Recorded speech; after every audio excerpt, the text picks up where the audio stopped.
It follows his earlier comments that there was no science behind requiring the end of fossil fuels in order to limit temperature rise to 1.5. We very much believe and respect the science, he said on Monday. The COP28 summit in Dubai, United Arab Emirates, aims to make progress on tackling climate change. All countries at the UN climate talks in 2015 agreed to slash releases of warming gases in order to keep the average global temperature rise below 1.5 compared to pre-industrial levels. But in an online event on 21 November with Mary Robinson, the chair of the Elders Group and a former unspecial envoy for climate change, Mr. Jaber appeared to deny that. There is no science out there or no scenario out there that says that the phase out of fossil fuels is what's going to achieve 1.5, he said. On Monday, the fifth day of the UN talks, Mr. Jaber said, "Let me clarify where I stand on the science.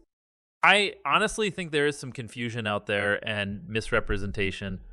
I am quite surprised with the constant and repeated attempts to undermine the work of the COP28 presidency," he said. At times he appeared irritated. "Science has been central to my own career progress, and yes, I respect the science in everything I do," he added. Mr. Jaber, 50, trained as an engineer and economist. "I have said over and over that the phase down and the phase out of fossil fuel is inevitable," he added in one of his strongest statements yet about the future of oil, coal and gas.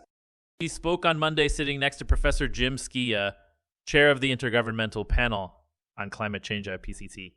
"I can say Dr. Sultan has been attentive to the science," Prof. Ski said. He said he wanted to make it clear that he was representing the global scientific consensus signed off by governments. He added he wanted to repeat what the IPC says about fossil fuels. "I will say it very precisely. Looking at scenarios in which global warming is limited to 1.5 degrees with no or little overshoot, by 2050 fossil fuel use is greatly reduced and unabated coal use is completely phased out," he said.